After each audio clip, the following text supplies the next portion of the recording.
It starts before anyone realizes. You begin to notice things, subtle shifts in energy, inconsistencies in people's words, the way truth vibrates differently than lies. You ask questions that pierce beyond the surface, questions no one wants to answer. You see the world not as it appears, but as it feels underneath. And you're told you're too sensitive, too intense, too much. So you shrink. You learn to smile when something feels wrong, to nod when you want to scream, to pretend you don't notice what you do. Because intelligence isn't about test scores, it's about depth of perception. And when you see through masks others wear proudly, you learn very quickly that truth isolates. While others skate across the surface of life, you dive straight to the bottom. You feel every undercurrent, every pause in a sentence, every hidden meaning behind a gesture. Small talk drains you. Superficiality makes your skin itch. You crave connection that feels like truth, but that level of presence makes people uncomfortable. It reminds them of the parts they've buried.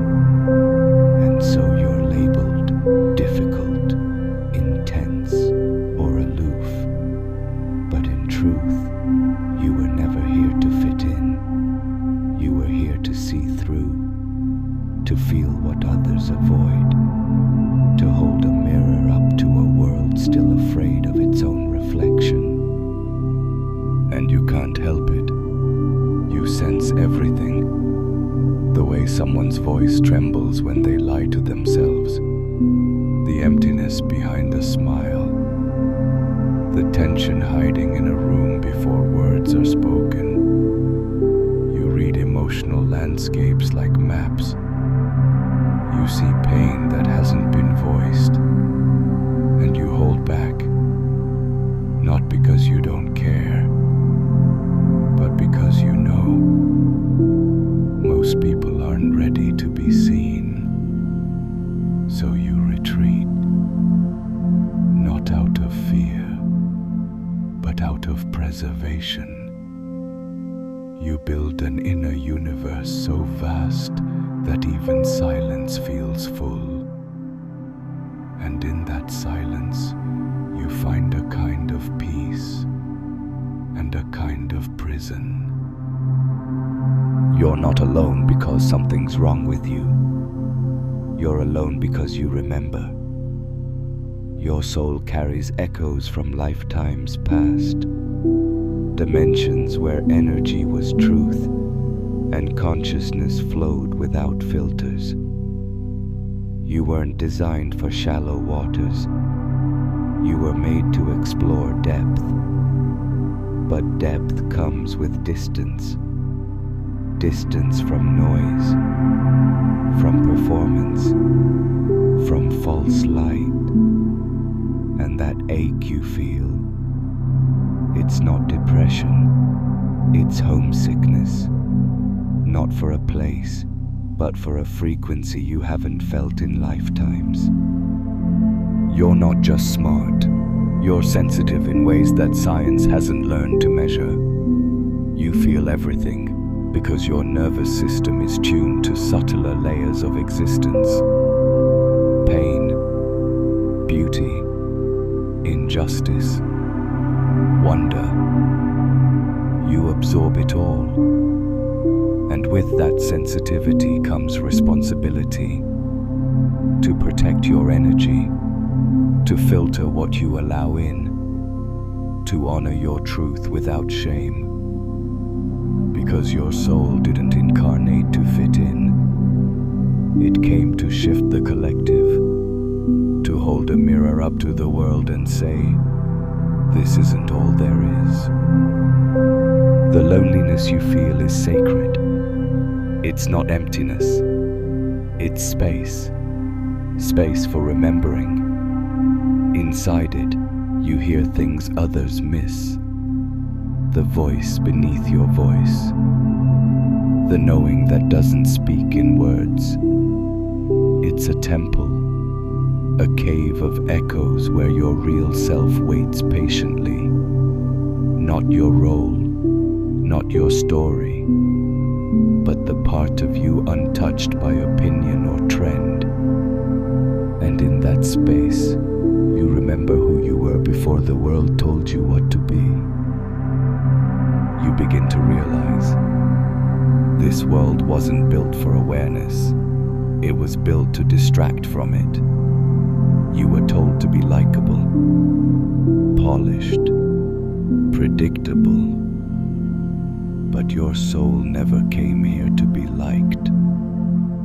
It came here to liberate, to break spells, to stand as proof that there's another way to be human.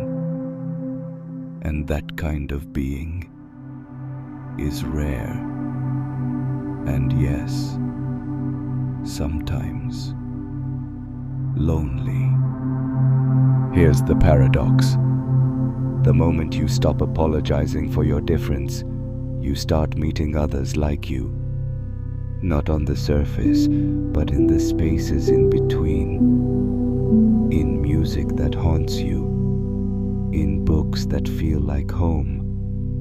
In strangers whose eyes say, I know. These are your people. Scattered, silent, but waking.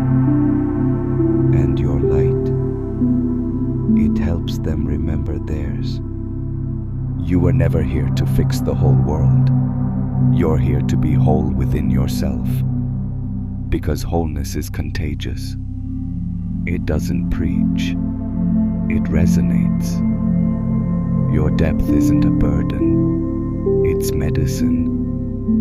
Your intensity isn't too much. It's exactly what's needed in a world that numbs. The right people will find you. And when they do, they won't just see you. They'll recognize you. So when the noise gets loud, go quiet. When the world tells you to shrink, expand. When you're told you're too sensitive, too emotional, too deep, remember, that's code for you make me feel things I don't want to feel. You were never meant to dim. You were meant to disrupt, to remind others that they've been asleep. And now, it's time to wake. Your loneliness is not your weakness. It's your initiation into depth, into truth, into the kind of presence that shifts the room without a word. You don't need to be understood by the masses. You only need to be known by your own soul. And when you anchor into that knowing, you stop performing. You become. Some nights, the ache will return, the longing to be seen, the fatigue of always holding the weight of awareness. Let it come. Let it wash over you. Then remember, you're not here to escape the world. You're here to alchemize it, not by shouting, but by embodying. You don't need to numb yourself to belong. You don't need to simplify your mind to connect. You don't need to mute your feelings to be safe.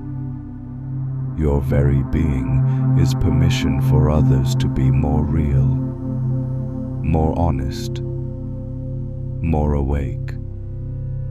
So be the one who doesn't flinch when the truth hurts. Be the one who stays soft in a world that worships hard edges. Be the one who remembers.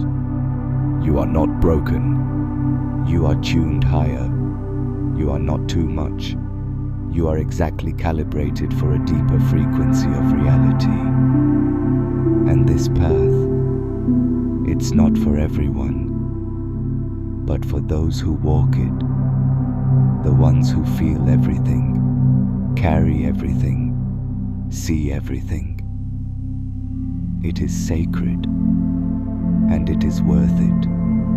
So don't shrink, don't apologize, don't dim your flame to make others comfortable in the dark. You are not here to fit in. You are here to remind the world what truth feels like. Your depth is your gift. Your pain is your power. Your difference is your design. And the loneliness, it's not the end of your story. It's the beginning of your becoming.